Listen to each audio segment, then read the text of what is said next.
Mission parameters. First of all, and most of all, imperative is the spreading of the faith and the doctrine. How do you do this? Look at it this way. I'm using the German army as an example. Every German soldier was trained to take over from his superior officer, as he was called away, or he was killed in action. This is the responsibility of the females, because they were the children up until the age of 13, 14 when they become a man. After that, it's more or less the father's duty. But prior to that, the mother has to educate the son. They should look up Spartan women. Spartan women used to tell their sons, well, the Spartans were faggots. I don't know about all of this homosexuality business. I'm sure a lot of you do. But the Spartans were faggots, but they were the most fierce warriors around. So what would happen, I'm not advocating this, was the son would be taken away from the mother at 13. She would educate him on Spartan philosophy and mission parameters, because the whole tribe had a mission and they had to work within the parameters of the faith. Some say the Spartans were Hebrews, who knows. They say they were homos. They were always off on campaign against the other tribes, and the women used to control the slaves, similar to the Irish, the mugs. They had a race of mugs next to them. So they had a king, Leonidas was one of them. The Spartans, when they run away, this is what would happen. They would be given to the Spartan man. He would bugger them and train them how to fight and kill, and eventually they would stand side by side in battle, in love with one another, in lust with one another, and fight tooth and nail for one another against the heathen. And if they ran away when they were 13, the Spartan women would sometimes, they'd lift up their skirt and go, what are you going to do? Climb back up inside me? Fuck off now. That's what my mother's like with me. Irish women are like that with their sons. Rearing a son that can't take constructive criticism is no good, because what we're working on is a meritocracy.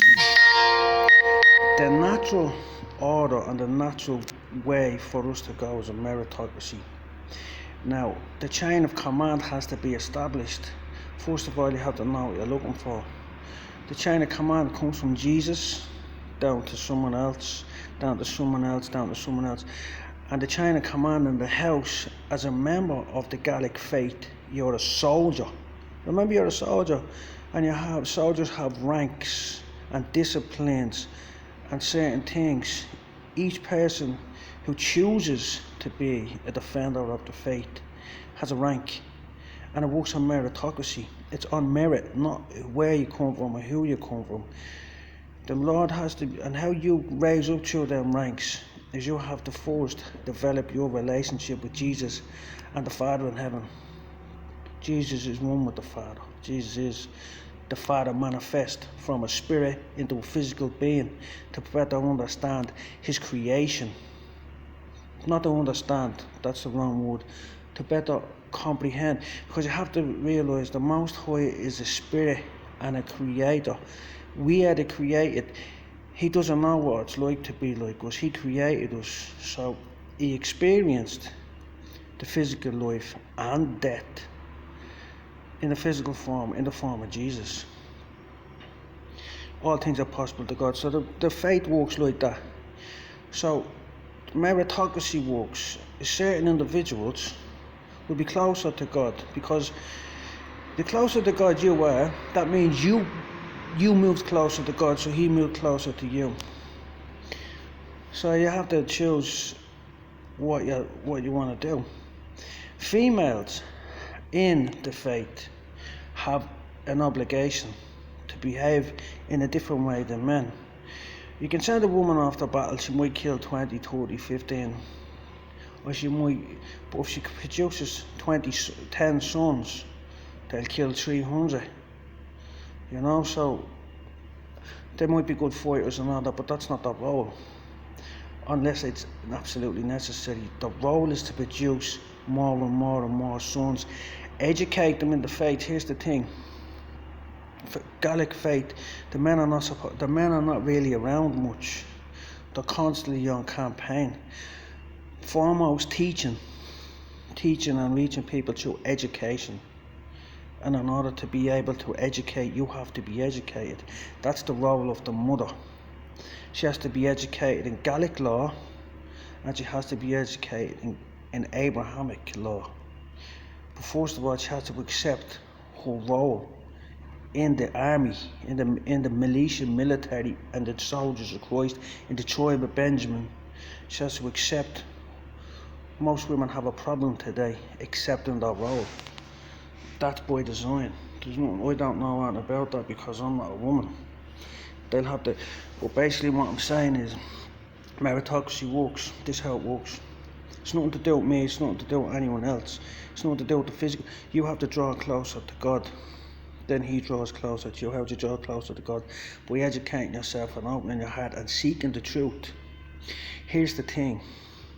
Say, for instance, we have mission parameters. One is to destroy idolatry. That's the battle with the spirits in the high places. That's their battery. Pull the batteries out from underneath them. Take away their juice. That's not necessary in an Islamic country, for instance. They don't have any idolatry. But what they do have is a 240-year gap between the teachings of Muhammad, their prophet, and the actual writing of the Quran. The Quran was written 240 years later by a man who never met Muhammad and who had a different agenda than Muhammad. Whatever Muhammad said is lost because the original message is lost because of politics. Today we all know what politics are. We can look at it down in the Middle East. When Muhammad was forced around, there was no conflict between him and the Christians. There was just him teaching what he was told by an angel, Gabriel. And the way the system works, see, Muslims say, oh, don't mind all them other prophets. You can't say that. You have to mind the prophets. God put them here for a reason. They're the teachers. That's the learning curve. You have to learn from the prophets and what they said prior to that. And here's the thing. Muhammad was given a message. Yeah? By the time that message was written down, there was after being wars and countries conquered and everything. This was a political movement now. And half of what he was supposed to have said, the surahs, there were 600,000 of them, they just threw them away. So now we have an agenda. The original message is gone. Gone. It's an agenda now. The main enemy now, when the book was being written, is the Christian faith. But at the time when Muhammad was given the message, there was no Christian, the Christian faith wasn't the enemy. But by the time the Quran was compiled by someone who never met Muhammad and who wasn't given a message by an angel, yeah, who was just interpreting something that was written 240 years before or something like that. Now imagine, I can't even speak the language that the kids are speaking today. I know than they were 20 years ago. They speak a totally different language. The message that I can't speak the language that they speak on the streets now. I don't know what they're talking about. So imagine 240 years later, the difference with politics, warfare, conflict and everything. Someone just says, oh, I'll keep this, I'll throw that away, I'll keep this, I'll throw that away. That's no use. So basically what Muhammad was saying is Jesus is going to return. So if you want to be saved, Muhammad's not going to do it. Jesus is going to do it. So you should pay attention to Jesus. Muhammad's already served his purpose, whatever that was. Muhammad is gone. He's not coming back. Jesus is coming back. So if you want a stake in the future, the chain of command, the commander-in-chief is coming. The commander-in-chief over Muhammad is Jesus. The commander-in-chief over every living being is Jesus. Jesus is returning. There was politics involved. That's all there's to it. So you have to seek the way, the truth and the light.